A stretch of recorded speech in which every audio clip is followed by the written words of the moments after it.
Hi, thank you so much. Yeah. Unfortunately, I forgot my bomb today, so you gotta deal with this, you know? So yeah, I am Elian.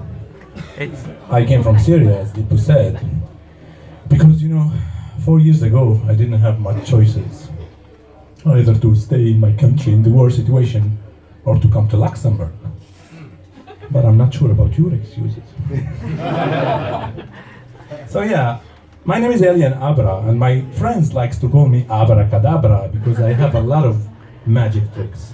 And one of the best magic tricks I have done in my life is that I came here to Luxembourg, and guess how? By airplane from Syria. Even if I'm a very good dancer, no, swimmer. But people do bad things in their lives, wrong decisions. No, I'm just kidding. I still remember the day I arrived into the airport. I was frustrated, I was a bit worried. I'm Middle Eastern, how can I react when I see the customs and the police face to face? What gesture in my face I have to do, So I said to myself, okay, shall I do the serious face like... But then they will know that I have a bomb in my pocket, that's for sure. But then I said, okay, let's do the funny face. But then I saw that I don't care, the bomb will explode, Then I got this face. But the thing is that I passed by, nobody asked me anything. Nothing happened. So come on, how can I live in this country in a safety situation? How they did not distinguish a Middle Eastern guy? I cannot feel safe anymore in this country. Guys, I came here to work in one of the big fours, like a lot of you do. Also, we did mistakes. So I work in information security as a consultant, and the first day I arrived here, my manager told me, Elian, go with your colleague and try to sell this offer to this potential client. So I'm okay, let's try. For my good luck, my other colleague was from Afghanistan.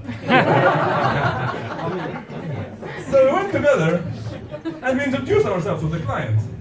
He stood up. Hi, Assalamu alaikum. My name is Shahidullah. I came from Afghanistan. You better close the deal.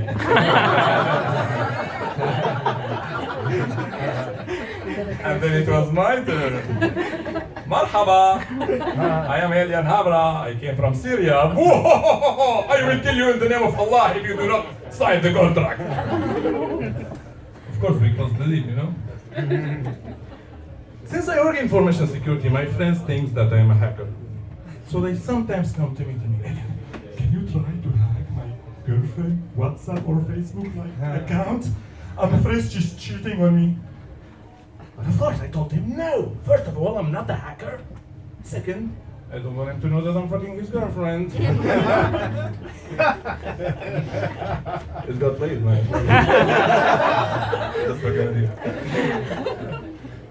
I like technology, and my job obliges me every day to watch these information security news, privacy violation news.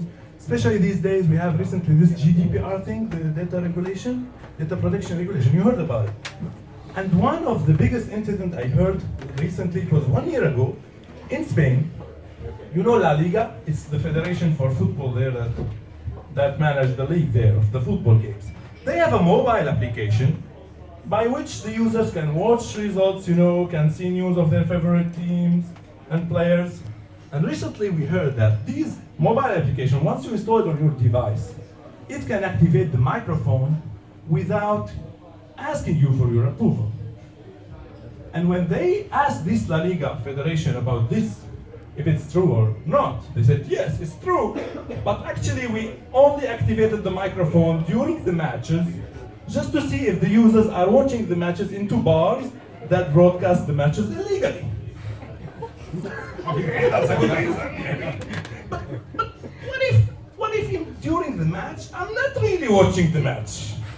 Guys, I'm getting disturbed by someone else during the match, Things like, baby, no hands are allowed tonight. We better get a penalty then, And they're like, baby, there's no goalkeeper tonight in the net, so you can score as much goals as you like. And at the end, you tell her, it's already 5-2 for you. you know? Or let's say for me, can we stop the game now? No, baby, let's make it 5-5, please. So can you imagine this hacker, what is he listening to during the match? That's why I like my job, I like technology. And I don't still remember about this thing, I took this, let's say, love of technology from my grandfather. He was a technology geek. He was the first one in the neighborhood in Syria, can you imagine, who bought a Macintosh, this big computer that is like this big building, you know? He brought 3 vans to take this Macintosh, and then our neighbors on the whole neighborhood were like, what the fuck is this? It's a time machine. But now, recently, he became like an enemy of technology. I still remember 2 years ago, I bought him an iPhone. It was the first smartphone he held in his life. And I spent 3 hours teaching him how to take a call, you know, how to call his friend, things like this. Then he was very proud of himself, and he took this iPhone and went to the coffee shop to see his friends. But guys, after 2 hours, he was a bit late. He shouldn't be so late. So my grandma was a bit worried. She called him many times. He did not respond. She was fucking worried. Because for a Middle Eastern woman, if her husband doesn't respond after 2 rings, that means he got married of 2 women. In 4 hours he can get married of 4, huh? So she was really frustrated. And me myself, I was worried about him during this war situation there. But then when he came back after 3 hours, I said, Grandpa, where were you? Like, we were calling you and you didn't answer, you have your phone. Yes, I fucking have my phone. And I saw it ringing from the first time, but I couldn't answer. Like, why you couldn't answer?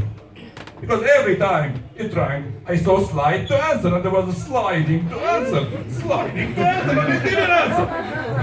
This fucking Barack Obama thing. But I like it, guys. I like this generations when they like talk to each other. It's nice to have like grandchildren, and you have to have sons and daughters, you know. Recently, I got a baby. She's now 9 months old. I didn't hear any claps. You know, normally I get this reaction, oh,